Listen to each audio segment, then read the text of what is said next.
Type 2 diabetes is a metabolic disorder that causes sugar, in the form of glucose, to accumulate in the blood rather than being used as fuel by the cells in our body. When we eat, food is broken down by our digestive system into nutrient molecules that are then absorbed through our digestive tract for use by the body.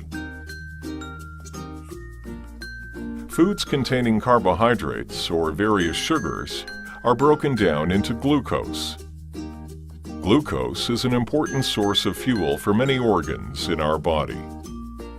However, to be able to use the glucose for fuel, the glucose molecule must first enter into the cell. The pancreas produces a hormone called insulin, a chemical messenger essential for the entry of glucose into cells. As the blood glucose levels rise after a meal, insulin is released into the bloodstream and sets processes in motion to trigger the removal of glucose from the blood to enter into the cells.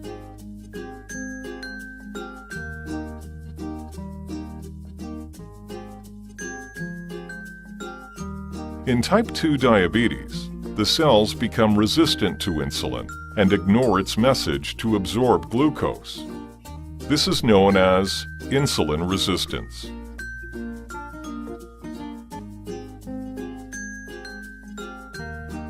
In addition, in type 2 diabetes, the pancreas is unable to produce the greater amounts of insulin needed to trigger these resistant cells to take in glucose from the bloodstream. The most notable symptom of diabetes is frequent urination and excessive thirst. Other symptoms include weakness, drowsiness, and blurred vision. These are caused by chemical imbalances in the blood related to high levels of blood glucose. About 1 in 4 people with type 2 diabetes are unaware that they have the disease. It is important to catch diabetes early. Over time, high blood glucose damages the blood vessels, which can damage the organs that these vessels supply, leading to a variety of health complications. Damage to the small or micro blood vessels can cause vision problems, including loss of sight, nerve damage, and kidney disease. Damage to larger or macro blood vessels can lead to cardiovascular complications such as heart disease, stroke, and poor blood circulation. Overweight and inactivity are major causes of diabetes. A family history of diabetes significantly increases your risk of developing the disease. Certain ethnic populations are also at increased risk of developing type 2 diabetes. Finally, some medications may increase your diabetes risk, specifically corticosteroids, thiazide diuretics, drugs used to treat certain mental illnesses, and some antiretrovirals used to treat HIV infection. In summary, type 2 diabetes is a metabolic disorder. It causes sugar, in the form of glucose, to accumulate in the blood rather than being used as fuel for the cells in our body. If not diagnosed and treated in a timely manner, type 2 diabetes can lead to many health complications. Diabetes is diagnosed through laboratory blood tests. The fasting blood glucose test, hemoglobin A1C test, and the oral glucose tolerance test. The fasting blood glucose test measures blood glucose in a person who has not eaten for at least 8 hours. Diabetes is diagnosed when fasting blood glucose is 126 milligrams per deciliter or higher on 2 separate laboratory tests. A second test measures hemoglobin A1C, which is an estimate of average blood glucose levels over the last 3 months. Diabetes is diagnosed when an A1C is 6.5% or higher on 2 separate occasions. Another test is the Oral Glucose Tolerance Test, or OGTT. This test measures your blood glucose 2 hours after drinking a glucose liquid. Diabetes is diagnosed when the glucose tolerance test level is 200 milligrams per deciliter or higher. If one or more of these tests are positive, your doctor will repeat the test to confirm the diagnosis of diabetes. If test results are close to the higher end of normal range, your chances of developing diabetes are increased, and you may have prediabetes. If diabetes is not diagnosed at an early stage, or blood glucose levels are not kept in the normal range, multiple complications can occur. Over time, high glucose levels can cause damage to small and large blood vessels. Both higher and lower than normal blood glucose levels can affect the eyes. High blood glucose over the long term causes diabetic retinopathy, and severely low blood glucose causes bleeding inside the eye. Diabetes remains the leading cause of blindness in the United States.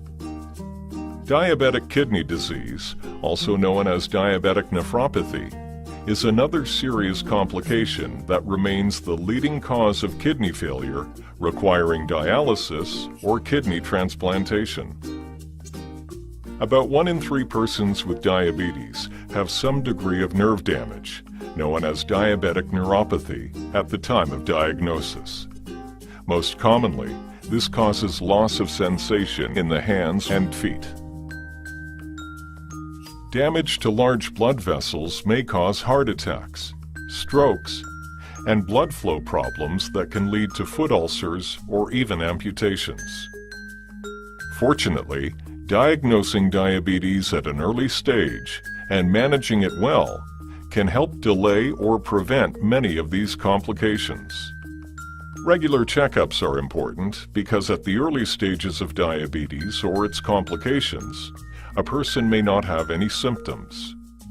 For the person who has been diagnosed with diabetes, monitoring is very important. Blood glucose monitoring and periodic A1C testing can help you stay on track in controlling your diabetes.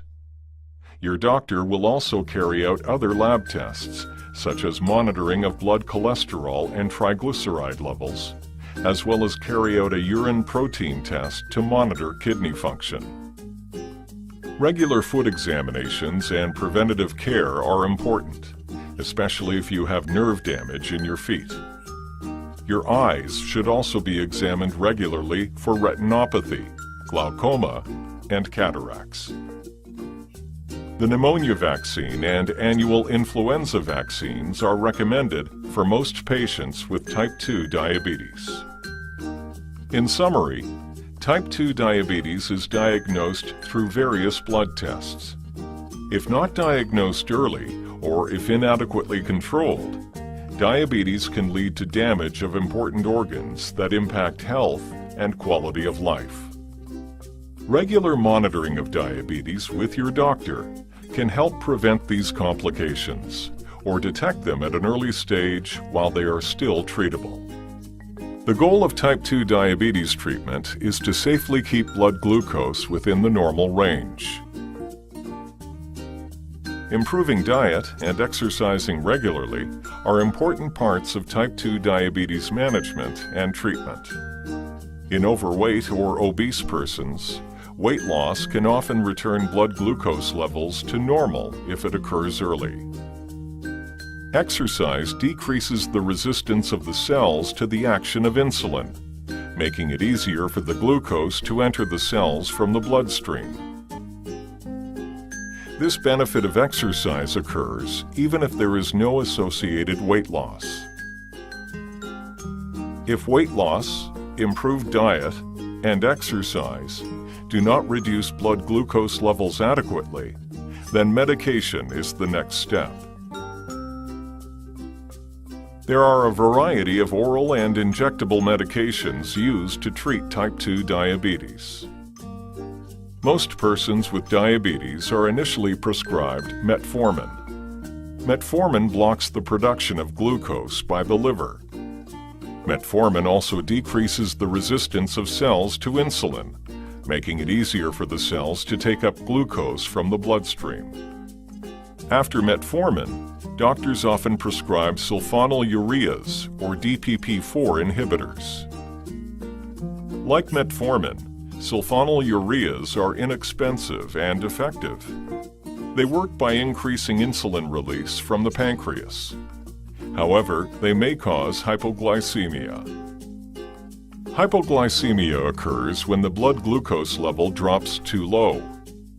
It is important for patients to recognize the symptoms of hypoglycemia, such as shakiness, sweating, palpitations, and weakness, before it leads to more dangerous effects such as confusion, fainting, or loss of consciousness. Incretins are essential chemicals secreted by the gut in response to meals and have important anti-diabetic effects. They work by slowing the emptying of the stomach so you feel full longer, increasing insulin secretion, improving insulin sensitivity, and decreasing glucose production. In diabetes, incretin levels are reduced. There are two types of medications that work to improve the levels of incretins in the body: the oral DPP-4 inhibitors and the injectable GLP-1 analogs. The DPP-4 inhibitors prevent the breakdown of incretin hormones and increase their anti-diabetic effects. These newer medicines work by increasing insulin production. They have little risk of hypoglycemia. They also make cells more sensitive to the action of insulin. The injectable GLP-1 analogs replace the incretins directly. They also slow the movement of food through the digestive tract so you feel fuller longer. They improve insulin secretion and may promote weight loss. They also have a low risk of hypoglycemia.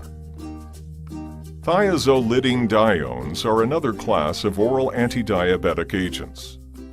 They work by making the cells more sensitive to insulin and decreasing glucose production. They do not cause hypoglycemia, but they may cause weight gain. Other types of pills for diabetes include SGLT2 inhibitors, alpha-glucosidase inhibitors, and bromocriptine and colesevelam. Over time, medications often become less effective. Rather than switching a medication, your doctor may combine two different ones that have been shown to work well together. If your blood glucose cannot be controlled by pills alone, your doctor may put you on insulin. Insulin is the most common injectable medication used to treat diabetes. There are two types of insulin: long-acting or basal insulin, and short-acting or mealtime insulin. An insulin pump can be used in type 2 diabetes to deliver insulin just like the pancreas. Healthy diet, exercise, and maintaining a healthy body weight are important aspects of diabetes management, even if you are on medications. You should develop a self-management plan with your doctor and other health professionals, such as a dietitian and certified fitness professional. Your plan should include eating healthy foods and incorporating regular moderate-intensity exercise into your lifestyle. Important dietary interventions specific to diabetes include reducing sugars, starches, and fatty foods. Strategies to reduce stress at home and at work, ensuring adequate sleep, and managing depression, if present, are also important. In summary, type 2 diabetes is treated by a combination of diet, exercise, and medication. A variety of drugs are available to treat diabetes. However, self-management through lifestyle plays a very important role.